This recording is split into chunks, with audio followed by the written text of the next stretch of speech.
परमेश्वर का हम धन्यवाद करते हैं सभी मसीह भाई बहनों को। जय मसीह की। मेरे प्यारों, आइए प्रभु का वचन सुने और अपने जीवन में जो भी दुख परेशानियां है प्रभु के हाथ में सौंप दे। क्या जाने प्रभु के दया हो और वचन सुनते सुनते आप भले चंगे हो जाए। तो जो लोग नए कृपया इस चैनल को सब्सक्राइब कर दे। तो मेरे प्यारों, मैं आज का वचन लाया हूँ कि लोग अक्सर अमीर बनना चाहते हैं कि मेरे पास बहुत संपत्ति हो जाए, मेरे पास बहुत धनासेठ मैं हो जाऊं और गाड़ी मोटर हो जाए, मेरे पास सब कुछ हो जाए, ऐसा वो सोचते हैं। तो प्रभु का वचन उन लोगों के लिए क्या कहता है? क्योंकि ये अमीर लोगों के लिए है, परंतु आप इसमें जो गरीब लोग हैं वो लोग भी सुने ताकि समझे कि परमेश्वर का वचन क्या कहता है। हालेलुया। मैं वचन को पढ़ता हूँ। व्यवस्था विवरण अध्याय 17 और वचन 16। और वह बहुत घोड़े न रखे और न इस मनसा से अपनी प्रजा के लोगों को मिस्र भेजे कि उसके पास बहुत से घोड़े हों जाए, क्योंकि यहोवा ने तुमसे कहा है कि तुम उस मार्ग से फिर कभी न लौटना। और वह बहुत स्त्रियां भी न रखे, ऐसा न हो कि उसका मन यहोवा की ओर से पलट जाए और वह सोना रुपया बहुत न बढ़ाए। हालेलुया। यहाँ पर वचन बताए प्रभु उनके लिए, ये अमीर लोगों के लिए कि जब तुम राजा होना तब के लिए बता रहे हैं कि इतना ज़्यादा घोड़ा मत रखना कि तुम्हें मिस्र को जाना पड़े कि वहाँ से घोड़ा लाएं। और प्रभु क्या बोले कि वहाँ पर तुम लोग बहुत सा शादी विवाह नहीं करना और बहुत स्त्रियाँ भी नहीं रखना और न अपनी बहुत सोना रुपया बढ़ाना। प्रभु ऐसा क्यों कह रहे हैं? मेरे प्यारों, आप देखेंगे राजा सुलेमान के पास बहुत संपत्ति रहता है, इतना सोना चांदी, इतना धन संपत्ति के अथाह। बोला गया है कि उसके राज्य में जैसे पत्थर रहते हैं वैसे सोना चांदी पत्थर के समान हो गए थे, इतना था। जिस चीज को परमेश्वर ने मना किए थे वही चीज वह कर रहा था। बहुत सी स्त्रियां ब्याह लाया और जहां मिस्र से घोड़े लाने की मना किए थे वहां से घोड़े ला रहा है, बड़े बड़े सामान ला रहा है, सब कुछ जुटा रहा है।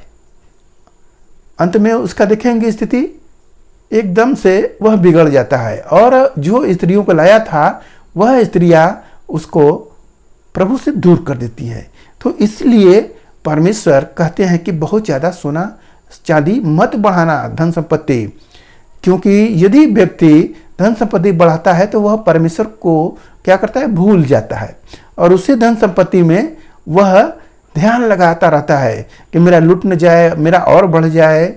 इसलिए परमेश्वर जिस चीज़ के मना करते हैं उस पर हमें ध्यान देना चाहिए। और सुने, और जब वह राजगद्दी पर विराजमान हो तब इसी व्यवस्था की पुस्तक जो लेवी याजकों के पास रहेगी उसकी एक नकल अपने लिए कर ले और उसे अपने पास रखे और अपने जीवन भर उसको पढ़ा करे। किसको? पवित्र शास्त्र को। पवित्र शास्त्र आप अगर मान लिया जाए आपके पास धन संपत्ति हो गया, फिर भी आप अपने आप को प्रभु के हवाले रखें, अपना चाल न चले, बल्कि परमेश्वर का जो वचन बोला गया है कि उसका नकल ले लें लेवियों से। तो आज के समय में प्रभु का बाइबल है, आप प्रतिदिन बाइबल पढ़े, आप परमेश्वर से दूर नहीं होंगे बल्कि आप टच में रहेंगे। इसलिए हमें इन जो आयत बोला गया है कि बहुत ज़्यादा धन संपत्ति सोना चांदी हमें नहीं बढ़ाना चाहिए। यदि हम बढ़ा रहे हैं तो हम परमेश्वर से दूर हो जा रहे हैं। तो जब परमेश्वर से दूर हो जाएंगे तब हम गलत काम करने लगेंगे, फिर क्या होगा? इसलिए प्रभु इस वचन में बोल रहे हैं कि तुम व्यवस्था की एक पुस्तक रखना है जो लेवियों के पास है। तो हमारे पास एक पवित्र शास्त्र का जो बाइबल है हमें उसे अपने रखना है पास, और रखना ही नहीं बल्कि उसको प्रतिदिन हमें पढ़ना है।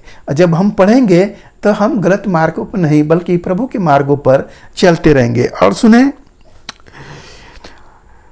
यहोवा का भय मानना और इस व्यवस्था और इन विधियों को सारी बातों के मानने में चौकसी करना सीखे। यह जो बाइबल है, पवित्र शास्त्र, यह आपको सिखाता है कैसे जीवन जीना चाहिए, क्या हम कहीं गलत तो नहीं है। यह आपकी कमियों को दर्शाता रहता है हमेशा। जैसे हम चेहरे शीशे में देखकर पता लगा लेते हैं कि यहाँ पर दाग है, हम उस दाग को छुड़ाते हैं, वैसे ही यह पवित्र शास्त्र जब हम पढ़ते हैं तो हमारी गलतियाँ हमारे सामने आती है और हम उसे फिर दूर करते हैं और फिर हम भले चंगे हो जाते हैं। हालेलुया। तो मेरे प्यारो, आज के इस वचन से आपको पता हो गया कि हमें परमेश्वर के वचन के अनुसार चलना चाहिए, न कि अपनी चाल चलना चाहिए। हालेलुया। तो आइए आपके लिए हम प्रार्थना करिए।